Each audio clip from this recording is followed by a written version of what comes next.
Good Friday afternoon to everybody. Hope you're staying cool. Welcome live and direct from the Frank Beck Chevrolet Studio Annex. This is Time Out Overtime on the Time Out Overtime YouTube channel. I'm Rick Arsenal. Thank you so much for watching and listening. If you haven't done so yet, please get down there in the corner, smash that like and subscribe button. Thank you very much. Talking mostly Tigers today. They're a funk right now.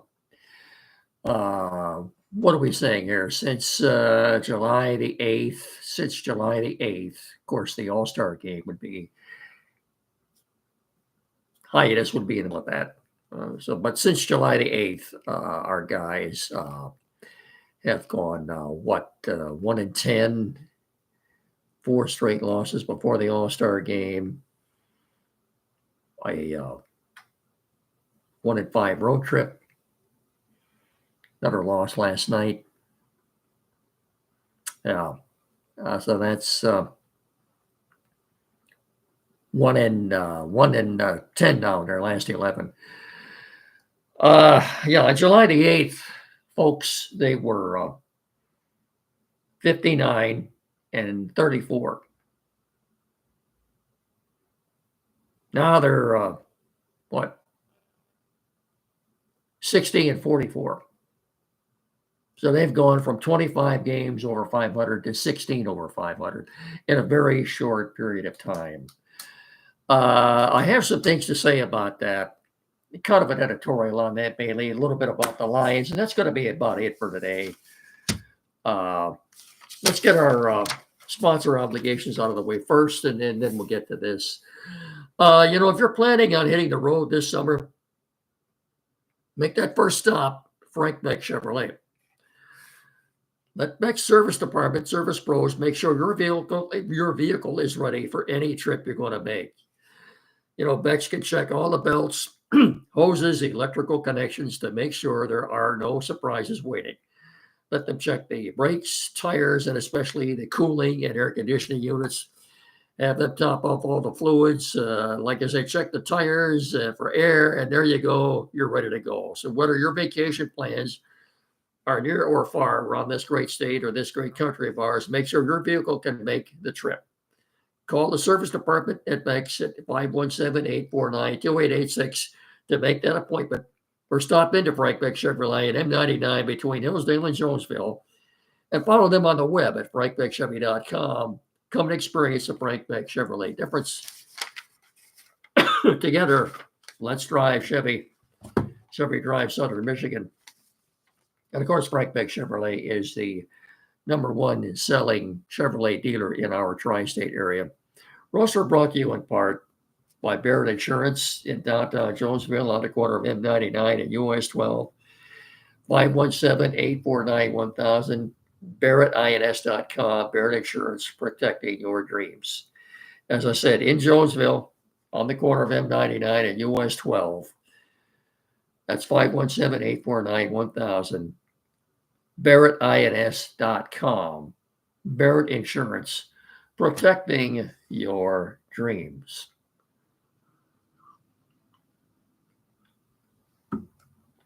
So, just when you thought it couldn't get any worse, boy, Tigers are in a real, I don't know if I'd even call it a slump anymore. They say the baseball season has its peaks and valleys. Well, this is quite a valley. 1-10 in your last 11 now. Yikes. And of course, last night, Reese Olson was fine. Threw 5 innings. Tigers took a 1-0 lead, 2 batters in, and a home run from Jemai Jones.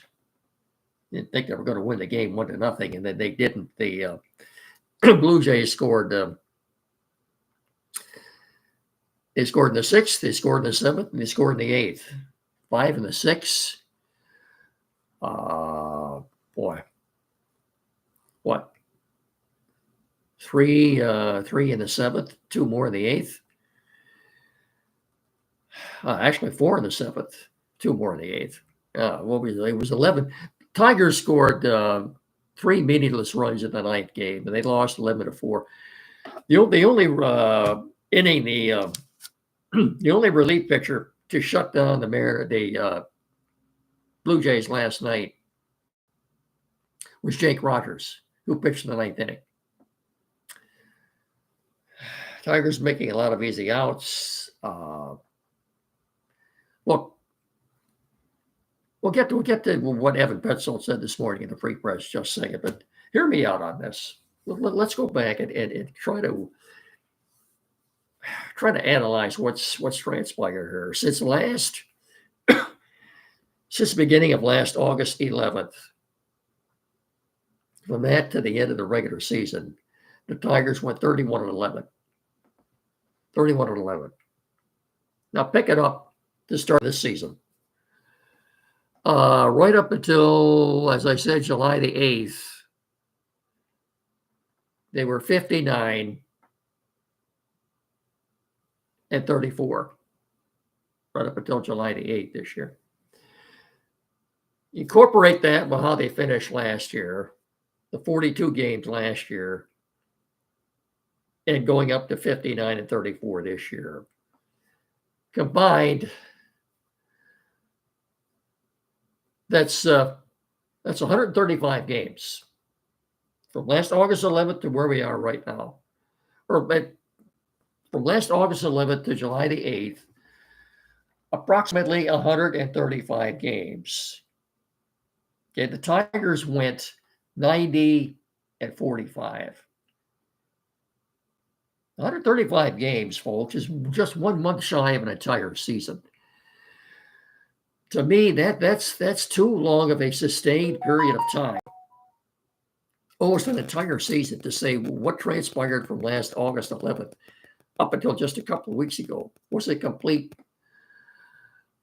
anomaly or a fluke or a fool's gold or whatever you want to call it. That's too long of a sustained period of time to say it was a mirage, pipe dream, whatever you want to call it. No, to me, that's too long of a sustained period of time, 135 games, granted over a span of 2 seasons. Just call it a fluke or fool's gold. I think it's a real deal. I still think this is a good team. I guess what I'm saying is right now, no, it was not. We weren't fooled. It wasn't fool's gold or anything else. I still think this is a good team, and I still think they're going to right the ship somehow. And it would start with a win tonight. Now, the record hasn't been very good on Saturday this year either, since I think I pointed out, since the last Saturday in April, which was April the 26th, we have seen how many Saturdays? Is that 11 or 12? From April the 26th up until now, they have won 1 game on Saturday. 1. I don't know what it is about Saturday. Anyway, they've got Derek Skubal pitching tomorrow. Maybe that'll make a difference. But the only good thing about yesterday was the fact that the Guardians lost. But if you saw the story, well, maybe you haven't seen it yet. In the Free Press this morning, the Tiger beat writer, Evan Petzold, beat writer for the Detroit Free Press, posted a story this morning. And I don't know, this merely more than just a conjecture on his part, because this is part of his job.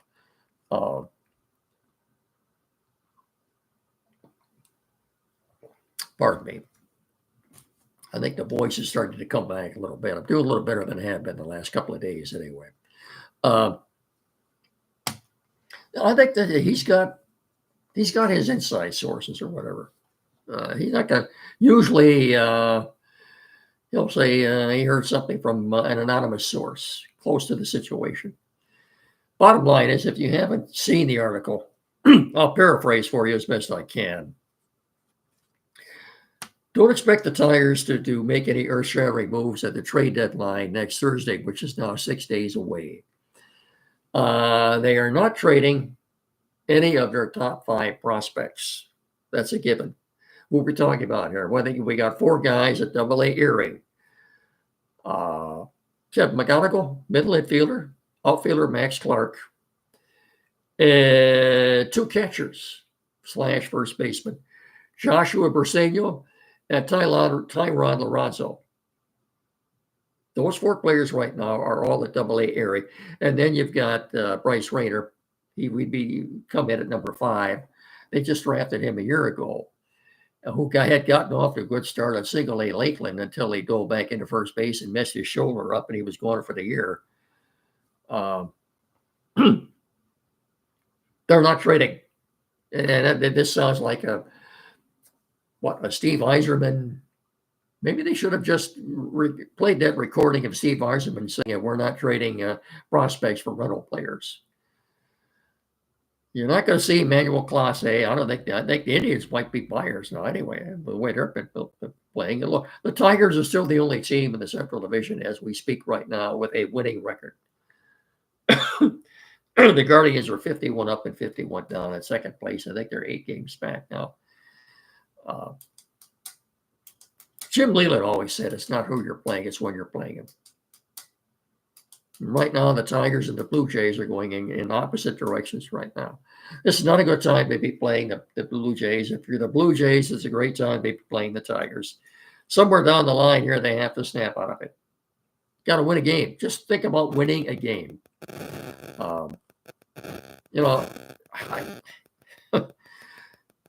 Anyway, to finish up on this article from Evan Petzel, the beat runner from the Detroit Free Press. Pardon me.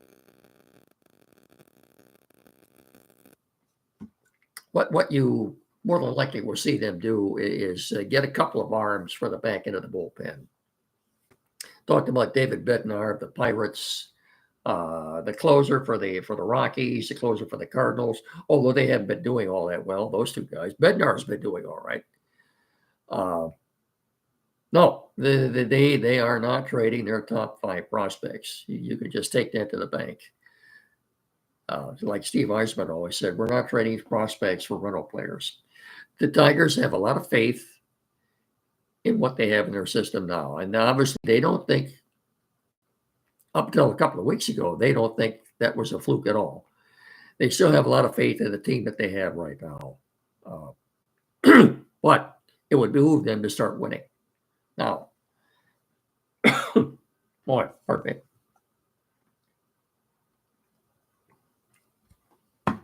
So the bottom line is, with the trade deadline 6 days away now, a week from yesterday, don't expect the Tigers to be making any earth-shattering moves. It ain't happening, according to Evan Petzel. And this is not merely a conjecture on his part. I think he's citing anonymous sources telling him this. Who's pitching for the Tigers tonight? Is it Cater Montero? Yeah. Don't get me wrong, too. I love Dan Dickerson, Tigers play-by-play radio guy. I love Dan. I think he's right up there with Tom Hamilton, the Guardians play-by-play guy, who, congratulations to him. He's going into the Hall of Fame this weekend. This is Hall of Fame weekend for Major League Baseball. So with the festivities in Cooperstown this weekend. I think it's been a long time coming for Tom Hamilton. I listen to him any chance I get, and he's very, very enjoyable. Obviously a nice man. Just even though he's not broadcasting Tiger games, if the Tigers aren't playing, I'll listen to him do a Cleveland game. Very enjoyable. Well, congratulations to Tom Hamilton. Anyway, I kind of got sidetracked there a little bit. Dan is good. Dan is good. Very good play-by-play man, but he has a tendency to put too much of a good spin on a bad situation. We all know Paul Skeens is probably the only decent pitcher the Pirates have. Not if you've been listening to Dan the last 3 or 4 days. Every guy that rolled out there could have been maybe a future Hall of Famer with good stuff. Then when they last night, then when the Blue Jays scored 5 runs off of Reese Olson in the 6th inning, Dan said it was stunning, stunning. Oh, this is stunning. Was it, Dan? Was it, given the way things, given what's going on the last couple of weeks? Are you really surprised to see something like this? You're calling it stunning? Maybe it's because the Tigers have been losing a lot lately. I tend to get a little disgusted with Dan. That doesn't mean you don't love him. It's like a child of yours. They might do something that irks you or irritates you or makes you mad, but you still love them. So that's, to me, that's a pretty good uh, comparison uh, or metaphor, whatever you want to call it. That's about all I got to say about the Tigers right now. Don't look for them to make any earth-shattering moves between now and next Thursday. By the way, I think the training has already gone on. The Mariners sent their 13th and 18th ranked prospect in their system, the number 13th prospect and the number 18th prospect, to the Diamondbacks for their first baseman, Josh Naylor. So it's already started. Mariners. I don't know where they stand as far as a minor league ratings in their minor league farm system, but for them to send their 13th and 18th ranked prospects to Arizona for Josh Naylor, the former Cleveland Guardian, who's now a Mariner, I don't think they had to give up a whole lot to get him. So anyway, yeah, but he did say the Tigers could go out and acquire a couple of. One last thing about the Tigers, they could go out and acquire a couple of back end of the bullpen guys next week.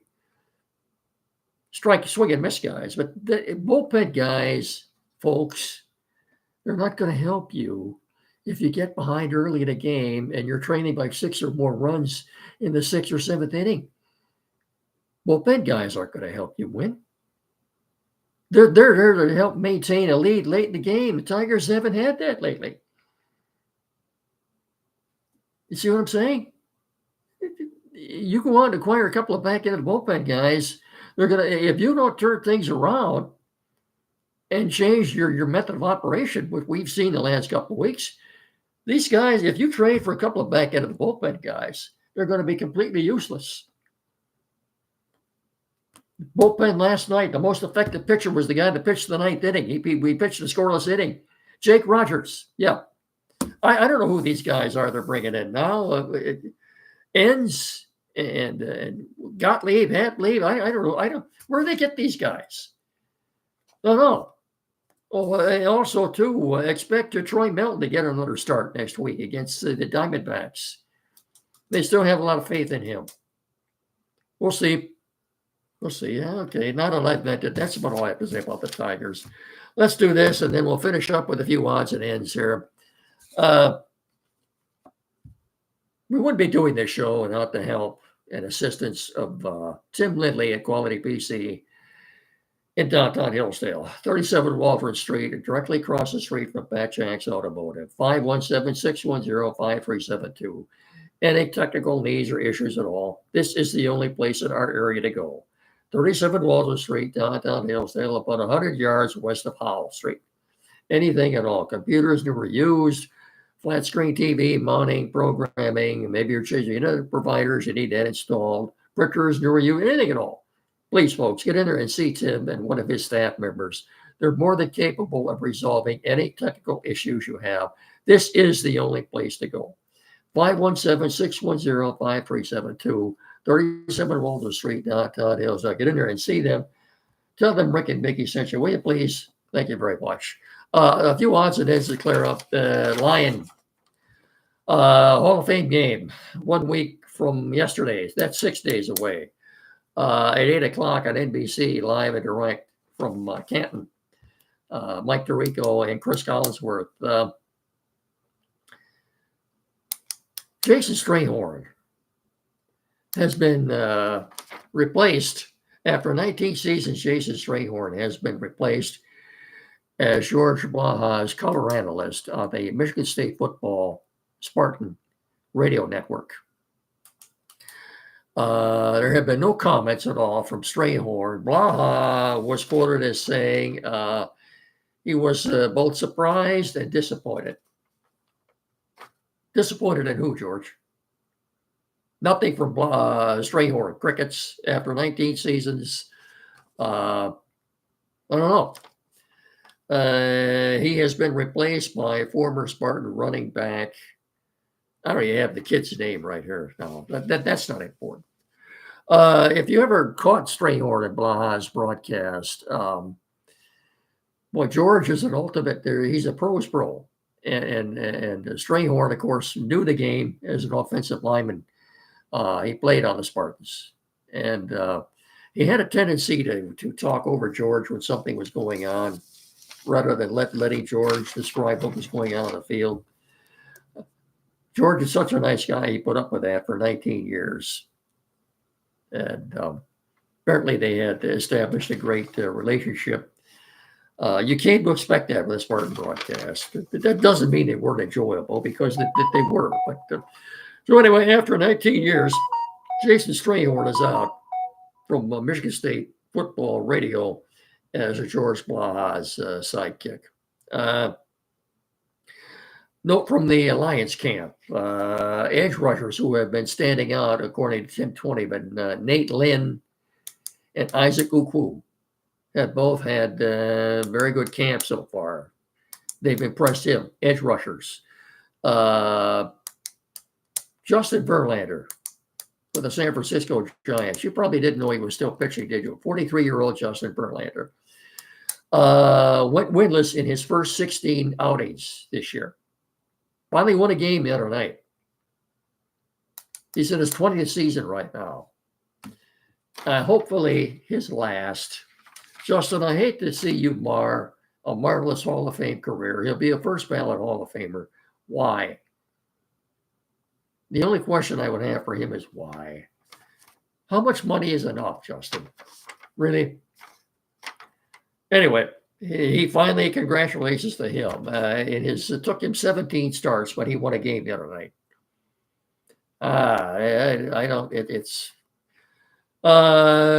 Looking at next season, college football for next season.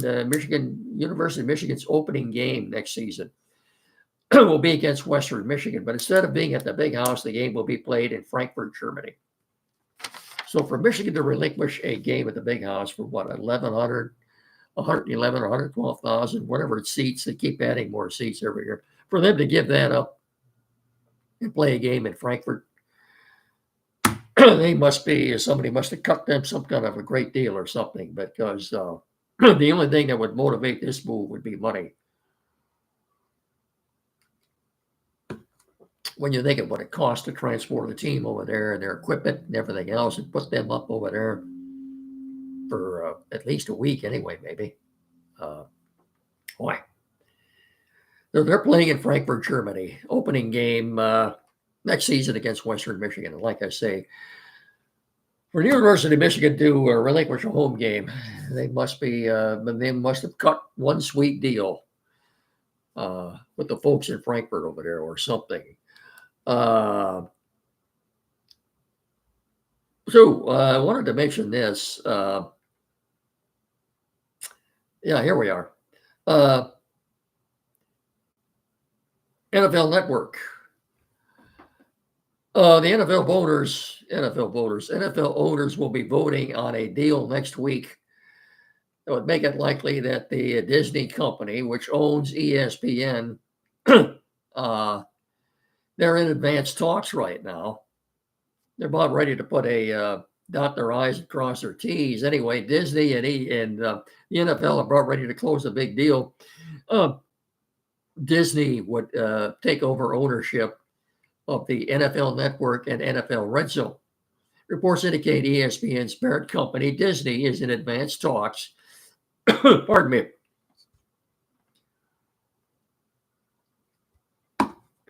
We're going to get by this. In advanced talks to purchase these assets from the NFL, a vote by the owners on the potential sale is expected early next month.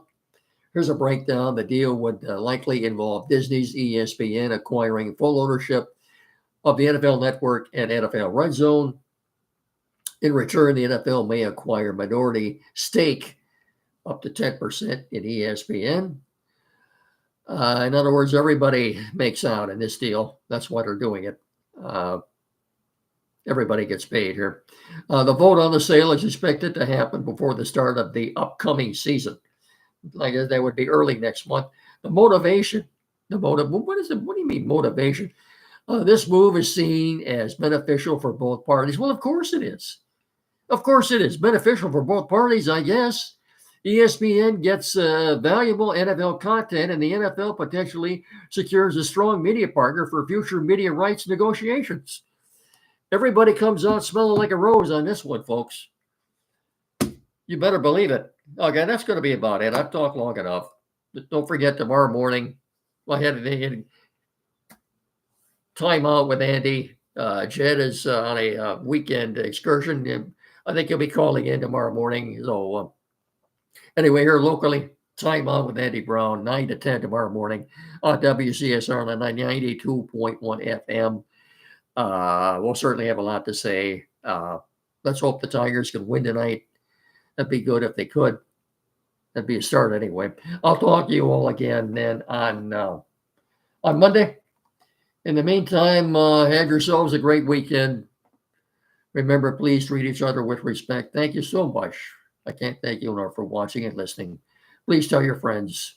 Hit that like and subscribe button. Thank you very much. So until Monday, like I said, please have yourselves a good weekend and take care. Until Monday, so long, everybody. And please go Tigers. Thanks.